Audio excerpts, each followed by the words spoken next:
Lecture de la première lettre de saint Paul apôtre aux Corinthiens. Quand je parlerai les langues des hommes et des anges, si je n'ai pas la charité, je ne suis plus qu'airain qui sonne ou cymbale qui retentit.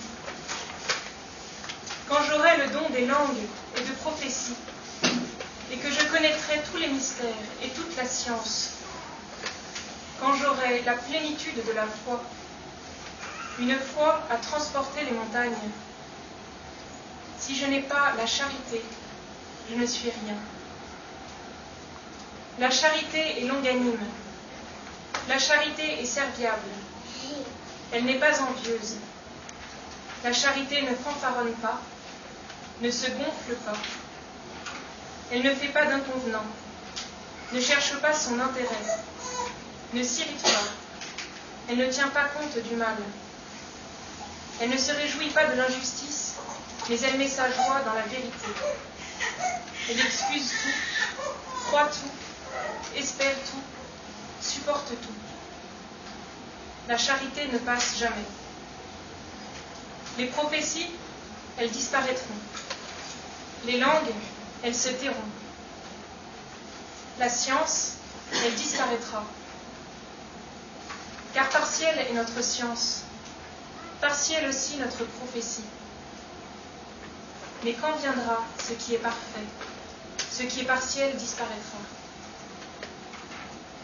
Lorsque j'étais enfant, je parlais en enfant, je raisonnais en enfant. Une fois devenu homme, j'ai fait disparaître ce qui était de l'enfant. Car nous voyons à présent dans un miroir, en énigme, mais alors ce sera face à face. À présent, je connais d'une manière partielle, mais alors, je connaîtrai comme je suis connu. Maintenant donc demeure foi, espérance, charité. Ces trois choses. Mais la plus grande d'entre elles, c'est la charité. Parole du Seigneur. Et à toi, Seigneur Jésus. Alléluia, Alléluia, Alléluia, Alléluia, Alléluia. Que votre lumière brille devant les hommes, afin qu'ils voient vos bonnes œuvres et rendent gloire au Père du ciel. Alléluia, Alléluia, Alléluia, Alléluia, Alléluia, Alléluia.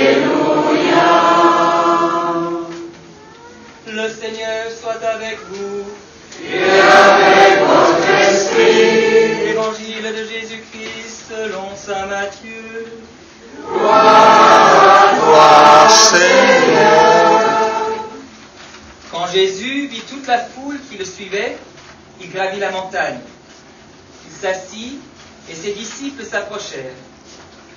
Alors, ouvrant la bouche, il se mit à les instruire.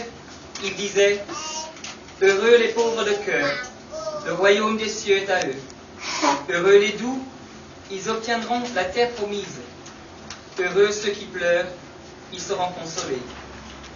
Heureux ceux qui ont faim et soif de la justice, ils seront rassasiés. Heureux les miséricordieux, ils obtiendront miséricorde. Heureux les cœurs purs, ils verront Dieu. Heureux les artisans de paix, ils seront appelés fils de Dieu. Heureux ceux qui sont persécutés pour la justice, le royaume des cieux est à eux. Heureux serez-vous si l'on vous insulte, si l'on vous persécute, et si l'on dit faussement toutes sortes de mal contre vous, à cause de moi. Réjouissez-vous, soyez dans l'allégresse, car votre récompense sera grande dans les cieux. Acclamons la parole de Dieu. Gloire à toi, Seigneur Jésus.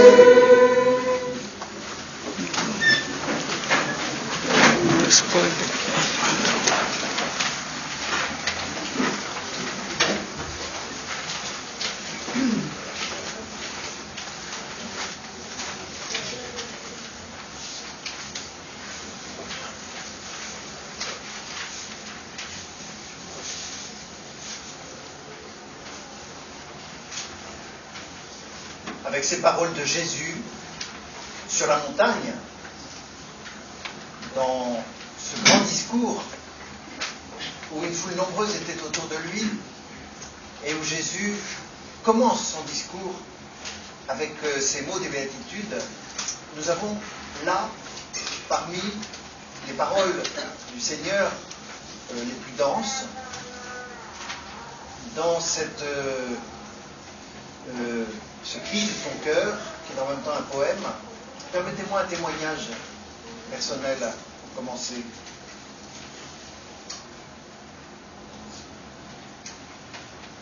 Pendant longtemps, j'étais attiré par ces mots des béatitudes, ces paroles. Heureux, heureux les pauvres de cœur, heureux les doux, heureux ceux qui pleurent. Et je voyais autour de moi un certain nombre de chrétiens qui étaient totalement nourris par ces paroles. Et moi je les trouvais belles et poétiques, mais je ne peux pas dire qu'elles nourrissaient ma vie, mon cœur, ma conscience. Et puis, en méditant et en cherchant, je me suis rendu compte que lorsque Jésus, à cette foule qui était en face de lui, disait « Heureux les miséricordieux, ils obtiendront miséricorde. Heureux les cœurs purs, ils verront Dieu. » Je réalisais que,